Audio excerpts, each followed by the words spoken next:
इत्थों असीं जिहड़ी दस्तार उन्हां ही नौजवानों नूं दिंदे आ जिहड़े नौजवान प्रण करदे ने कि अज तों बाद दाढ़ी केस कतल नहीं कराउणे। साडा कहण दा भाव इह है जी बच्चों नूं भावें असीं ते वंड तां चाहे 2 ट्रक दईए, पर इस चीज़ की वैल्यू है।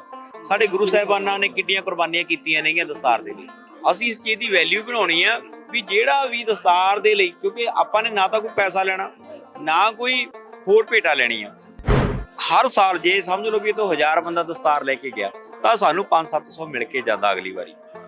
पूर्ण तौर ते साबत सूरत होया हुंदा, ਈਵਨ ਕਿ ਉਹਦੇ ਵਿੱਚੋਂ 50% ਅੰਮ੍ਰਿਤਧਾਰੀ ਵੀ ਹੋਏ ਹੁੰਦੇ। ਜੇਕਰ ਅਸੀਂ ਆਪਣੇ ਬੱਚਿਆਂ ਨੂੰ ਚੰਗੀ ਪ੍ਰੇਰਨਾ ਦੇਵਾਂਗੇ, ਚੰਗੀਆਂ ਜਗ੍ਹਾ ਤੇ ਲੈ ਕੇ ਜਾ ਕੇ ਇਤਿਹਾਸ ਸੰਬੰਧੀ ਜਾਂ ਆਪਣੇ ਘਰੇ ਜਿਹੜੇ ਵੀ ਦਿਨ ਚੱਲਦੇ ਨੇ ਉਹਨਾਂ ਦਿਨਾਂ ਸੰਬੰਧੀ ਜੇਕਰ ਅਸੀਂ ਜਾਣਕਾਰੀ ਦੇਵਾਂਗੇ ਤਾਂ ਹੀ ਉਹ ਜਾਣਕਾਰੀ ਉਹਨਾਂ ਤੱਕ ਪਹੁੰਚੂ, ਤਾਂ ਹੀ ਉਹ ਸਿੱਖਣਗੇ। ਕਿਉਂਕਿ ਬੱਚਾ ਇੱਕ ਕੋਰਾ ਕਾਗਜ਼ ਹੈ, ਜਿੱਦਾਂ ਤੁਸੀਂ ਲਿਖ ਦੋਗੇ ਉਹ ਉਦਾਂ ਹੀ ਉਹਦੇ ਤੇ ਲਿਖਿਆ ਜਾਣਾ।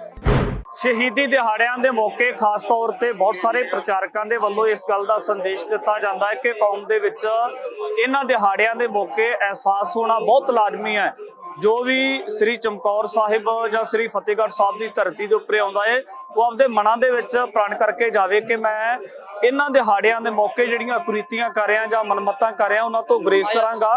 ਤਾਂ ਖਾਸ ਤੌਰ ਤੇ ਨਵੇਕੀ ਦੀ ਪਹਿਲ ਕਦਮੀ ਵਿਰਸਾ ਸੰਭਾਲ ਸਰਦਾਰੀ ਲਹਿਰ ਪੰਜਾਬ ਦੇ ਵੱਲੋਂ ਕੀਤੀ ਜਾ ਰਹੀ ਹੈ ਇਹਨਾਂ ਵੀਰਾਂ ਦੇ ਵੱਲੋਂ, ਜਿੱਥੇ ਨੌਜਵਾਨਾਂ ਦੇ ਸਿਰਾਂ ਤੇ ਦਸਤਾਰਾਂ ਸਜਾਈਆਂ ਜਾ ਰਹੀਆਂ ਨੇ ਤੇ ਖਾਸ ਤੌਰ ਤੇ ਇਸ ਗੱਲ ਦੀ ਤਾਕੀਦ ਵੀ ਕੀਤੀ ਜਾ ਰਹੀ ਹੈ ਕਿ ਜਿਹੜਾ ਵੀ ਸ਼ਖਸ ਦਸਤਾਰ ਸਜਾਵੇਗਾ ਉਹ ਸ੍ਰੀ ਫਤਿਹਗੜ੍ਹ ਸਾਹਿਬ ਦੀ ਪਾਵਨ ਧਰਤੀ ਤੋਂ ਪ੍ਰਣ ਕਰੇ। ਗੱਲਬਾਤ ਕਰਦੇ ਵੀ ਜੀ। ਵਾਹਿਗੁਰੂ ਜੀ ਕਾ ਖਾਲਸਾ ਵਾਹਿਗੁਰੂ ਜੀ ਕੀ ਫਤਿਹ। ਵਾਹਿਗੁਰੂ ਜੀ ਕਾ ਖਾਲਸਾ ਵਾਹਿਗੁਰੂ ਜੀ ਕੀ ਫਤਿਹ। ਕੀ ਨਾਮ ਹੈ ਜੀ ਤੁਹਾਡਾ?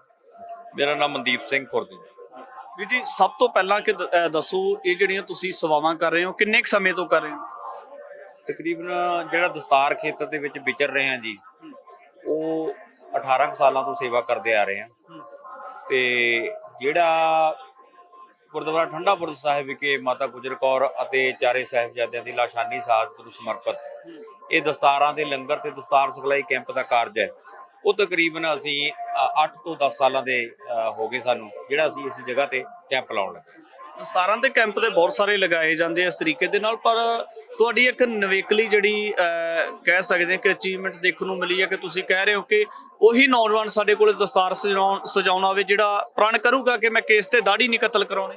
ਨਹੀਂ ਜੀ, ਦਸਤਾਰ ਹੈ ਜਿਹੜੀ ਉਹ ਸਜਾ ਕੋਈ ਵੀ ਸਕਦਾ ਗਾ, ਪਰ ਇੱਥੋਂ ਦਸਤਾਰ ਦੀ ਬਖਸ਼ਿਸ਼ ਸਾਹਿਬਜ਼ਾਦਿਆਂ ਦੀ ਕਿਰਪਾ ਦੇ ਨਾਲ ਉਹਨਾਂ ਨੂੰ ਹੀ ਹੋਣੀ ਆ ਜਿਹੜੇ ਨੌਜਵਾਨ ਪ੍ਰਣ ਕਰਨਗੇ। ਸਜਾ ਜੇ ਕਿਸੇ ਨੇ ਆਪਣੇ ਆਪ ਸਜਾਉਣੇ, ਜਿਵੇਂ ਹੁਣ ਕਿਸੇ ਸਾਡੇ ਸੋਹਣੇ ਸੋਹਣੇ ਦਸਤਾਰਾਂ ਸਾਡੇ ਕੋਲ ਸਾਹਿਬਾਨਾਂ ਨੇ ਸਜਾਈਆਂ ਹੋਈਆਂ ਨੇ ਹਨਾ, ਤੇ ਜੇਕਰ ਉਹਨਾਂ ਦਾ ਮਨ ਕਰਦਾ ਵੀ ਹਾਂ ਅਸੀਂ ਇਦਾਂ ਦੀ ਦਸਤਾਰ ਸਜਾਉਣੀ ਆ ਤੇ ਕਿਸੇ ਕੋਲ ਦਸਤਾਰ ਆਪਣੀ ਹੈਗੀ ਆ ਤੇ ਉਹ ਸਜਵਾ ਸਕਦਾ, ਸਾਨੂੰ ਕੋਈ ਪ੍ਰੋਬਲਮ ਨਹੀਂ। ਸਿਖਲਾਈ ਵੀ ਲੈ ਸਕਦਾ ਹੈਗਾ ਕੋਲੇ ਖੜ ਕੇ ਵੀ ਅਸੀਂ ਇਦਾਂ ਦੀ ਦਸਤਾਰ ਦੀ ਸਿਖਲਾਈ ਲੈਣੀ ਆ, ਵੱਟਾਂ ਵਾਲੀ, ਡਬਲ ਲੜੀ, ਸਿੰਗਲ ਲੜੀ, ਪਟਿਆਲਾ ਸਾਈ, ਬਰਨਾਲਾ ਸਾਈ, ਕੋਈ ਵੀ। ਪਰ ਇੱਥੋਂ ਅਸੀਂ ਜਿਹੜੀ ਦਸਤਾਰ ਉਹਨਾਂ ਹੀ ਨੌਜਵਾਨਾਂ ਨੂੰ ਦਿੰਦੇ ਆ ਜਿਹੜੇ ਨੌਜਵਾਨ ਪ੍ਰਣ ਕਰਦੇ ਨੇ ਕਿ ਅੱਜ ਤੋਂ ਬਾਅਦ ਦਾੜੀ ਕੇਸ ਕਤਲ ਨਹੀਂ ਕਰਾਉਣੇ। ਤੇ ਜਿਹੜੇ ਬੱਚਿਆਂ ਨੂੰ ਵੀ ਇਦਾਂ ਨਹੀਂ ਕਿ ਵੀ ਆਪਾਂ ਕੋਈ ਵੀ ਆਇਆ ਤੇ ਫੜਾਦੀ ਨਹੀਂ, ਇਦਾਂ ਤਾਂ ਹੋ ਸਕਦਾ ਵੀ ਆਪਾਂ 5 ਟਰੱਕ ਇੱਥੇ ਵੰਡਦੀ ਹੈ ਨਾ। ਤੇ ਸਿਰਫ ਉਹਨਾਂ ਹੀ ਨੌਜਵਾਨਾਂ ਨੂੰ ਜਾਂ ਉਹਨਾਂ ਹੀ ਬੱਚਿਆਂ ਨੂੰ ਅਸੀਂ ਜਿਹੜੇ ਬੱਚੇ ਨੇ ਉਹਨਾਂ ਨੂੰ ਹੀ ਦਿੰਦੇ ਆ ਜਿਹੜੇ 4 ਸਾਹਿਬਜ਼ਾਦੇ, 5 ਪਿਆਰੇ, 10 ਗੁਰੂ ਸਾਹਿਬਾਨ, ਗੁਰਮੰਤਰ, ਮੂਲ ਮੰਤਰ, ਇਤਿਹਾਸ ਦੇ ਵਿੱਚੋਂ ਕੋਈ ਵੀ ਆਪਣੇ ਨਾਲ ਵਚਨ ਸਾਂਝੇ ਕਰਦੇ ਨੇ। ਉਹਦਾ ਮਤਲਬ ਇਹ ਹੈ ਸਾਡੇ ਕੋਲੇ ਆਓ ਸਿੱਖ ਇਤਿਹਾਸ ਜਾਣੀਏ ਸ਼੍ਰੋਮਣੀ ਗੁਰਦੁਆਰਾ ਪ੍ਰਬੰਧਕ ਕਮੇਟੀ ਦੀ ਇੱਕ ਬਹੁਤ ਸੋਹਣੀ ਕਿਤਾਬ ਆ ਛੋਟੀ ਜੀ, ਤੇ ਜਾਂ ਸਾਹਿਬਜ਼ਾਦਿਆਂ ਦੀ ਇਤਿਹਾਸਿਕ ਕਿਤਾਬ ਹੈ, ਇੱਕ ਦਸਤਾਰ ਸੰਬੰਧੀ ਕਿਤਾਬ ਆ, ਉਹ ਅਸੀਂ ਬੱਚਿਆਂ ਨੂੰ ਪ੍ਰੋਵਾਈਡ ਵੀ ਕਰਾਉਂਦੇ, ਦਿੰਦੇ ਵੀ ਆ ਵੀ ਇਹ ਬੱਚੇ ਇਹ ਯਾਦ ਕਰੋ, ਸਾਨੂੰ ਸੁਣਾਓ ਤੇ ਅਸੀਂ ਤੁਹਾਨੂੰ ਦਸਤਾਰ ਸਨਮਾਨ ਦੇ ਤੌਰ ਤੇ ਦੇਵਾਂਗੇ। ਉਹਦੇ ਨਾਲ ਨਾਲ ਫਿਰ ਬੱਚਿਆਂ ਨੂੰ ਮੈਡਲ ਤੇ ਸਰਟੀਫਿਕੇਟਾਂ ਦੇ ਨਾਲ ਵੀ ਸਨਮਾਨਿਤ ਕੀਤਾ ਜਾਂਦਾ। ਸਾਡਾ ਕਹਿਣ ਦਾ ਭਾਵ ਇਹ ਹੈ ਜੀ ਬੱਚਿਆਂ ਨੂੰ ਭਾਵੇਂ ਅਸੀਂ ਤੇ ਵੰਡ ਤਾਂ ਚਾਹੇ 2 ਟਰੱਕ ਦਈਏ, ਪਰ ਇਸ ਚੀਜ਼ ਦੀ ਵੈਲਿਊ ਆ। ਸਾਡੇ ਗੁਰੂ ਸਾਹਿਬਾਨਾਂ ਨੇ ਕਿੱਡੀਆਂ ਕੁਰਬਾਨੀਆਂ ਕੀਤੀਆਂ ਨੇਗੀਆਂ ਦਸਤਾਰ ਦੇ ਲਈ।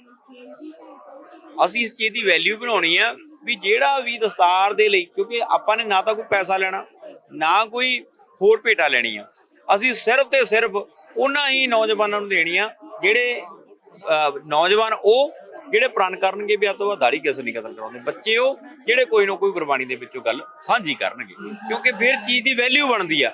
ਮਾਇਆ ਕੋਈ ਨਹੀਂ ਲੈਣੀ, ਭੇਟਾ ਕੋਈ ਨਹੀਂ ਲੈਣੀ, ਪਰ ਸਾਡਾ ਫਰਜ਼ ਬਣਦਾ ਕਿ ਜੇਕਰ ਅਸੀਂ ਇੱਥੇ ਸਾਹਿਬਜ਼ਾਦਿਆਂ ਨੂੰ, ਮਾਤਾ ਗੁਜਰ ਕੌਰ ਨੂੰ ਇਹਦੇ ਸੱਚੀ ਸ਼ਰਧਾ ਭੇਟ ਕਰਨਾ ਹੈ ਤਾਂ ਅਸੀਂ ਇੱਥੇ ਕੁਛ ਨੂੰ ਕੁਛ ਪ੍ਰਾਪਤ ਕਰਕੇ। ਇੱਕ ਹੋਰ ਗੱਲ ਦੱਸਿਓ ਕਿ ਇੱਥੇ ਇੱਕ ਬਜ਼ੁਰਗ ਆਏ ਸੀ, ਉਹ ਕਹਿੰਦੇ ਮੇਰੇ ਦਸਤਾਰ ਸਜਾ ਦਿਓ ਸਿਰ ਤੇ ਅੱਗੇ ਕੋਚ ਸਾਹਿਬਾਨ ਨੇ ਕਿਹਾ ਕਿ ਕਹਿੰਦੇ ਜੇ ਪ੍ਰਣ ਕਰੋਗੇ ਤੇ ਤਾਂ ਹੀ ਦਸਤਾਰ ਸਜਾਏਗੀ, ਉਹ ਵਾਪਸ ਪਿੱਛੇ ਨੂੰ ਪਰਤ ਗਏ। ਕੀ ਗੱਲ ਇਹ ਅਸਲ ਦੇ ਵਿੱਚ ਲੋਕ ਸੋਚ ਕੇ ਕੀ ਆ ਰਹੇ ਆ? ਨੋ ਇਹ ਸਾਡੇ ਕੋਲੇ ਨਹੀਂ ਗੱਲ ਆਈ ਇਹ ਗੱਲ। ਮੇਰੇ ਕੋਲੇ ਇੱਕ ਸਾਡੇ ਬਜ਼ੁਰਗ ਆਏ ਸੀ ਪਹਿਲਾਂ, ਉਹਨਾਂ ਦੀ 2 ਬਾਹਾਂ ਨਹੀਂ ਸੀਗੀਆਂ, ਮੈਂ ਖੁਦ ਆਪ ਉਹਨਾਂ ਨੂੰ ਉਹਦੇ ਗਲ 'ਚ ਸਰੋਪਾ ਪਾਇਆ ਤੇ ਉਹਨਾਂ ਨੂੰ ਦਸਤਾਰ ਦਿੱਤੀ। 2-3 ਸਵੇਰ ਤੋਂ ਮੇਰੇ ਕੋਲ ਤਕਰੀਬਨ 4-5 ਸਾਡੇ ਬਜ਼ੁਰਗ ਆਏ ਨੇ। ਅਸੀਂ ਇਹ ਕਹਿੰਦੇ ਹੁੰਦੇ ਆ ਵੀ ਜਿਹੜੇ ਦਸਤਾਰਾਂ ਜਿਨ੍ਹਾਂ ਕੋਲ ਹੈਗੀਆਂ ਨੇ ਉਹ ਸਜਾਓ, ਪਰ ਉਹ ਨੌਜਵਾਨ ਜਾਂ ਉਹੀ ਬੰਦੇ ਨੂੰ ਆਪਾਂ ਨੇ ਦਸਤਾਰ ਦੇਣੀ ਆ ਜਿਹੜਾ ਪ੍ਰਣ ਕਰੂਗੇ ਅੱਜ ਤੋਂ ਬਾਅਦ ਦਾੜੀ ਕਿਸ ਕਤਲ ਨਹੀਂ ਕਰਾਊ। ਕਿਉਂਕਿ ਉਂਝ ਤਾਂ ਜੇ ਤੁਸੀਂ ਵੰਡਣ ਲੱਗ ਜੇ ਤਾਂ ਤੁਸੀਂ ਦੇਖੋ ਵੀ ਉਹਨਾਂ ਤਾਂ ਸਾਡੇ ਕੋਲੇ ਟਰੱਕ 'ਚ ਆਪਣੀ ਗੱਡੀ 'ਚ ਸਮਾਨ ਵੀ ਨਹੀਂ ਹੋਣਾ ਤੇ ਹਜ਼ਾਰਾਂ ਲੱਖਾਂ ਦੇ ਹਿਸਾਬ ਦੇ ਨਾਲ ਤਾਂ ਸੰਗਤ ਖੜੀ ਆ। ਆਪਾਂ ਹਰ ਇੱਕ ਨੂੰ ਵੀ ਨਹੀਂ ਨਾ ਕਰ ਸਕਦੇ। ਮੈਂ ਇਹ ਕਹਿ ਰਿਹਾ ਵੀ ਦਸਤਾਰ ਦੀ ਵੈਲਿਊ ਕਿੱਡੀ ਵੱਡੀ ਆ, ਦਸਤਾਰ ਦੀ ਵੈਲਿਊ ਨੂੰ ਬਣਾਉਣਾ ਆਪਾਂ ਇਦਾਂ ਆਪਾਂ ਜਿੱਦਾਂ ਕਹਿ ਦਈਏ ਵੀ ਉਂਝੀ ਨਹੀਂ ਵੰਡੀ ਜਾਣੀ ਬਿਨਾਂ ਮਤਲਬ ਤੋਂ। ਉਹਦਾ ਇੱਕ ਕਾਇਦਾ ਕਾਨੂੰਨ ਹੈ, ਇੱਕ ਰੂਲ ਐਂਡ ਰੈਗੂਲੇਸ਼ਨ ਹੈ, ਉਹ ਬਣਾਇਆ ਹੋਇਆ ਵੀ ਉਹੀ ਨੌਜਵਾਨ ਨੂੰ ਦਸਤਾਰ ਇੱਥੇ ਸਨਮਾਨ ਦੇ ਤੌਰ ਤੇ ਦਿੱਤੀ ਜਾਂਦੀ ਹੈ ਜਿਹੜਾ ਪ੍ਰਣ ਕਰਦਾ ਵੀ ਅੱਜ ਤੋਂ ਬਾਅਦ ਦਾੜੀ ਕਿਸ ਕਤਲ ਨਹੀਂ ਕਰਾਊ। ਜੀ ਬਹੁਤ ਵੱਡਾ ਤਬਕਾ ਹੈ ਜਿਹੜਾ ਇਸ ਮਹਾਨ ਸ਼ਹੀਦੀ ਦਿਹਾੜੇ ਦੇ ਮੌਕੇ ਸ਼ਹੀਦੀ ਸਭਾ ਸ੍ਰੀ ਫਤਿਹਗੜ੍ਹ ਸਾਹਿਬ ਦੇ ਵਿੱਚ ਆਉਂਦਾ ਹੈ। ਕੀ ਲੱਗਦਾ ਕਿ ਉਹ ਜਿਹੜੇ ਨੌਜਵਾਨ ਆ ਵੱਡੀ ਤਾਦਾਦ ਦੇ ਵਿੱਚ ਕਟਿੰਗ ਹੈ ਸਿੱਖੀ ਸਿਧਾਂਤਾਂ ਤੋਂ ਲਾਂਭੇ ਹੋਏ ਆ, ਕੀ ਲੱਗਦਾ ਕਿ ਉਹਨਾਂ ਨੌਜਵਾਨਾਂ ਨੂੰ ਜਿਵੇਂ ਤੁਸੀਂ ਇੱਕ ਅਨਵੇਖਲੀ ਪਹਿਲ ਕਦਮੀ ਕੀਤੀ ਆ, ਇਦਾਂ ਉਹਨਾਂ ਨੂੰ ਪ੍ਰੇਰ ਕੇ ਕਿੱਦਾਂ ਲਿਆਇਆ ਜਾ ਸਕਦਾ ਹੈ?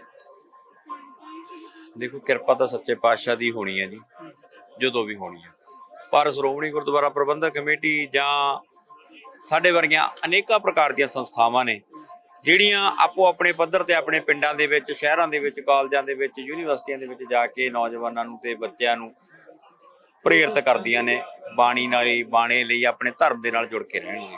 ਇਸੇ ਤਰ੍ਹਾਂ ਅਸੀਂ ਵੀ ਲੰਬੇ ਸਮੇਂ ਤੋਂ ਚੱਲੇ ਆ ਰਹੇ ਹਾਂ, ਸਕੂਲਾਂ 'ਚ ਜਾਂਦੇ ਹਾਂ, ਕਾਲਜਾਂ 'ਚ ਜਾਂਦੇ ਹਾਂ, ਪਿੰਡਾਂ ਦੇ ਵਿੱਚ 10-10 ਦਿਨ ਦੇ ਸਿਖਲਾਈ ਕੈਂਪ ਲਗਾਉਂਦੇ ਹਾਂ। ਠੀਕ ਆ, ਉੱਥੇ ਅਸੀਂ ਇਹੀ ਇੱਕ ਮਾਧਿਅਮ ਹੁੰਦਾ ਵੀ ਆਪਾਂ ਬੱਚੇ ਨੂੰ ਪ੍ਰੇਰਨਾ ਕਿੱਦਾਂ ਦੇਣੀ ਆ। ਜੇਕਰ ਆਪਾਂ ਪ੍ਰੇਰਨਾ ਦੇਵਾਂਗੇ ਬੱਚੇ ਨੂੰ, ਹੁਣ ਤੁਸੀਂ ਹੋ, ਤੁਹਾਡੇ ਚੈਨਲ ਦੇ ਮਾਧਿਅਮ ਰਾਹੀਂ ਇਹ ਗੱਲ ਲੱਖਾਂ ਲੋਕਾਂ ਤੱਕ ਜਾਣੀ ਆ। ਉਹ ਲੱਖਾਂ ਲੋਕ ਤੁਹਾਡੇ ਚੈਨਲ ਨੂੰ ਦੇਖਦੇ ਨੇ ਜਿਹੜੇ ਉਹ ਇਹ ਚੀਜ਼ ਨੂੰ ਫੀਲ ਵੀ ਕਰਨਗੇ, ਜਿਹੜੀ ਚੀਜ਼, ਕਿਉਂਕਿ ਪੋਜ਼ਿਟਿਵਿਟੀ ਚੰਗੀ ਵੀ ਹੁੰਦੀ ਹੈ, ਮਾੜੀ ਵੀ ਹੁੰਦੀ ਹੈ। ਮਾੜੀ ਵੀ ਗੱਲਾਂ ਨੇ, ਵਿਚਾਰ ਵਟਾਂਦਰੇ ਹੁੰਦੇ ਨੇ, ਤੇ ਪੋਜ਼ਿਟਿਵਿਟੀ ਵੀ ਹੁੰਦੀ ਹੈ। ਜੇ ਇਹ ਤੁਸੀਂ ਧਾਰਨ ਕੀ ਕਰਨਾ ਤੁਹਾਡੇ ਤੇ ਡਿਪੈਂਡ ਆ, ਠੀਕ ਹੈ ਨਾ। ਤੇ ਪਰ ਅਸੀਂ ਚੰਗੇ ਕਾਰਜ ਕਰਾਂਗੇ ਤਾਂ ਉਸ ਨੌਜਵਾਨਾਂ ਨੂੰ ਵੀ ਫੇਰ ਹੀ ਪ੍ਰੇਰਨਾ ਮਿਲੂਗੀ। ਜੇਕਰ ਤੁਸੀਂ ਸਹੀ ਤਰੀਕੇ ਦੇ ਨਾਲ ਕਾਰਜ ਕਰੋਗੇ ਤੇ ਉਹਨਾਂ ਦੇ ਮਨ ਨੂੰ ਲੱਗੂ। ਮੈਂ ਤੁਹਾਨੂੰ ਤੁਹਾਡੇ ਚੈਨਲ ਦੇ ਮਾਧਿਅਮ ਰਾਹੀਂ ਦੱਸਦਾ, ਹਰ ਸਾਲ ਹਜ਼ਾਰਾਂ ਨੌਜਵਾਨ ਆਉਂਦਾ, ਸਵੇਰ ਤੋਂ ਵੀ ਲੈ ਕੇ ਤੁਸੀਂ ਹੁਣ ਵੀ ਦੇਖ ਸਕਦੇ ਹੋ ਵੀ 500-400 ਤਾਂ ਸਟੇਜ ਦੇ ਆਲੇ ਦੁਆਲੇ ਖੜੇ ਨੇ, ਹਨਾ। ਪਰ ਹਰ ਸਾਲ ਜੇ ਸਮਝ ਲਓ ਵੀ ਇਹ ਤੋਂ 1000 ਬੰਦਾ ਦਸਤਾਰ ਲੈ ਕੇ ਗਿਆ ਤਾਂ ਸਾਨੂੰ 500-700 ਮਿਲ ਕੇ ਜਾਂਦਾ ਅਗਲੀ ਵਾਰੀ। ਪੂਰਨ ਤੌਰ ਤੇ ਸਾਬਤ ਸੂਰਤ ਹੋਇਆ ਹੁੰਦਾ, ਈਵਨ ਕਿ ਉਹਦੇ ਵਿੱਚੋਂ 50% ਅੰਮ੍ਰਿਤਧਾਰੀ ਵੀ ਹੋਏ ਹੁੰਦੇ। ਇਹ ਸੱਚੇ ਪਾਤਸ਼ਾਹ ਦੀ ਕਿਰਪਾ ਦੇ ਨਾਲ ਇਹ ਉਪਰਾਲਾ, ਇਹ ਕੋਈ ਦੇਖਣਾ ਜਾਂ ਕਹਿਣ ਦੀਆਂ ਗੱਲਾਂ ਨਹੀਂ ਹੈਗੀਆਂ। ਤੁਸੀਂ 10 ਮਿੰਟ ਖੜ ਜਾਓ, ਤੁਹਾਨੂੰ ਵੀ ਕੋਈ ਨਾ ਕੋਈ ਇੱਥੇ ਮਿਲ ਕੇ ਜਾਊਗਾ ਵੀ ਹਾਂਜੀ ਵੀਰ ਜੀ ਵੀ ਮੈਂ, ਹਾਂ ਕੱਲਾ ਇਹ ਨਹੀਂ ਵੀ ਸਭਾ ਦੌਰਾਨ ਹੀ, ਸ਼ਹੀਦੀ ਸਭਾ ਦੌਰਾਨ, ਸਰਹੰਦ ਦੌਰਾਨ ਹੀ ਉਹ ਇੱਥੋਂ ਦਸਤਾਰ ਲੈ ਕੇ ਗਿਆ ਸੀ। ਹੋ ਸਕਦਾ ਵੀ ਉਹ ਸ਼੍ਰੀ ਅਨੰਦਪੁਰ ਸਾਹਿਬ ਹੋਲੇ ਮਹੱਲੇ ਤੇ ਲੈ ਕੇ ਗਿਆ ਹੋਵੇ, ਹੋ ਸਕਦਾ ਵੀ ਉਹ ਸ੍ਰੀ ਅਕਾਲ ਤਖਤ ਸਾਹਿਬ ਤੇ ਸ੍ਰੀ ਗੁਰੂ ਰਾਮਦਾਸ ਮਹਾਰਾਜ ਦੇ ਗੁਰਪੁਰਬ ਮੌਕੇ ਲੈ ਕੇ ਗਿਆ ਹੋਵੇ, ਹੋ ਸਕਦਾ ਵੀ ਉਹ ਨਾਨਕਸਰ ਲੈ ਕੇ ਆਵੇ, ਹੋ ਸਕਦਾ ਰਾੜਾ ਸਾਹਿਬ ਆਇਆ ਹੋਵੇ, ਹੋ ਸਕਦਾ ਮਸਤੂਆਣਾ ਸਾਹਿਬ ਆਇਆ ਹੋਵੇ, ਹੋ ਸਕਦਾ ਵੀ ਉਹ ਦਮਦਮਾ ਸਾਹਿਬ ਆਇਆ ਹੋਵੇ।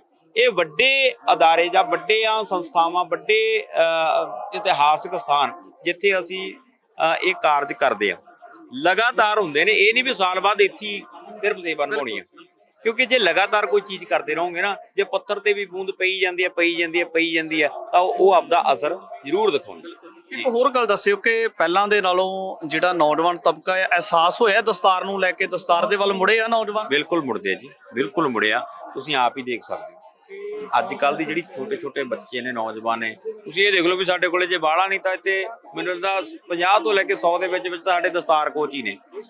ਉਹ ਵੀ ਤਾਂ ਕਿਤੋਂ ਸਿੱਖੇ ਹੀ ਨੇ, ਉਹ ਵੀ ਸਾਡੇ ਪੰਜਾਬ ਦੇ ਬੱਚੇ ਹੀ ਨੇ, ਉਹ ਵੀ ਸਾਡੇ ਨੌਜਵਾਨ ਆਪਣੇ ਹੀ ਨੇ, ਉਹ ਵੀ ਸਰਦਾਰਾਂ ਦੇ ਮੁੰਡੇ ਹੀ ਨੇ। ਜੇਕਰ ਆਪਾਂ ਚਲੋ ਲਾ ਲਓ ਵੀ ਕਿਸੇ ਨੌਜਵਾਨ ਨੂੰ ਕੋਈ ਗਲਤ ਰਸਤੇ 'ਚ ਪੈ ਕੇ ਉਹ ਕਿਸੇ ਨੂੰ ਕਿਸੇ ਗਲਤ ਸੰਗਤ 'ਚ ਪੈ ਗਿਆ, ਪਰ ਜਿਹੜੇ ਇਹ ਨੌਜਵਾਨ ਨੇ ਜਿਹੜੇ ਸਾਂਭ ਸਕਦੇ ਹਾਂ ਅਸੀਂ, ਉਹ ਤਾਂ ਸਾਂਭ ਲਈਏ। ਇਹਨਾਂ ਨੂੰ ਸਾਂਭਿਆ, ਇਹਨਾਂ ਨੂੰ ਸਨਮਾਨ ਵੀ ਦਿੰਦੇ ਆ, ਇਹਨਾਂ ਨੂੰ ਸਤਿਕਾਰ ਵੀ ਕਰਦੇ ਆ, ਇਹਨਾਂ ਦਾ ਪਿਆਰ ਵੀ ਕਰਦੇ ਆ, ਇਹਨਾਂ ਨੂੰ ਰਹਿਣ ਸਹਿਣ ਦਾ ਪ੍ਰਬੰਧ ਵੀ ਕਰਕੇ ਦੇਈਦਾ। ਜੇਕਰ ਤੁਸੀਂ ਇਦਾਂ ਦੇ ਸੰਸਥਾਵਾਂ 'ਚ ਆ ਕੇ ਹਾਂ ਹੋ ਸਕਦਾ ਵੀ ਅਸੀਂ ਇੱਥੇ ਇਹ ਆਉਣ ਤੇ ਅਸੀਂ ਚੰਗੇ ਤਰੀਕੇ ਨਾਲ ਟਰੀਟ ਨਾ ਕਰੀਏ, ਤਾਂ ਫਿਰ ਤੁਸੀਂ ਆਪ ਹੀ ਸਿਆਣੇ ਹੋ ਨਾ ਵੀ ਕੌਣ ਤੁਹਾਡੇ ਨਾਲ ਜੁੜੂਗਾ।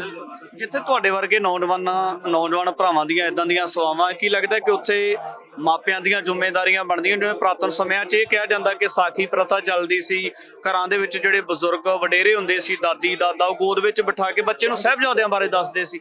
ਲੱਗਦਾ ਕਿ ਇਦਾਂ ਦੀਆਂ ਚੀਜ਼ਾਂ ਵੀ ਪਰਿਵਾਰਾਂ 'ਚ ਹੋਣ ਦੀ ਜ਼ਰੂਰਤ ਆ। ਸਭ ਤੋਂ ਵੱਡੀ ਗੱਲ ਜੀ, ਆਪਣੇ ਗੱਲ ਤੋਂ ਜਿਹੜੀ ਗੱਲ ਕਰਨੀ ਆ ਨਾ, ਉਹਦੇ ਪਰਿਵਾਰ ਤੋਂ ਹੀ ਕਰਨੀ ਚਾਹੀਦੀ ਹਰ ਇੱਕ ਬੰਦੇ ਨੂੰ। ਮੇਰੇ 2 ਬੇਟੇ ਨੇ ਤੇ ਮੇਰੇ ਦੋਵੇਂ ਬੇਟੇ ਹੀ ਅੱਜ ਇੱਥੇ ਸੇਵਾ 'ਚ ਆਏ ਹੋਏ ਨੇ, ਇੱਕ 10 ਸਾਲ ਦਾ, ਇੱਕ 14 ਸਾਲ ਦਾ, ਦੋਵੇਂ ਹੀ ਇੱਥੇ ਸੇਵਾ ਕਰ ਰਹੇ ਨੇ।